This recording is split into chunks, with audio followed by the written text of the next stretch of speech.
նույնն է ինչ անում էր Սաակաշվիլին, ես լավ եմ հիշում, իմ ժամանակը եղել, նույնն էր, սրում էր հարաբերությունները, հետո վազում Միացյալ Նահանգներ աջակցություն խնդրելու համար, նույն մոդելն է, դու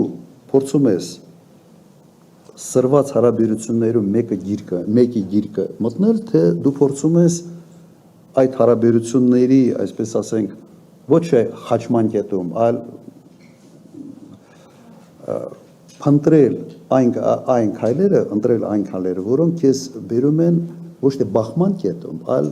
այնտեղ, որտեղ համընկնում է շահել։ Մենք այդպես ենք վարում եւ դրա անունը դրել են կոմպլեմենտար քաղաքականություն։ Հիմա Հայաստանը անում է ճիշտ հակառակը։ Սրի հարաբերությունները եւ փորձի դրա դիմաց ինչ որ բան փոխել արևմուտքից։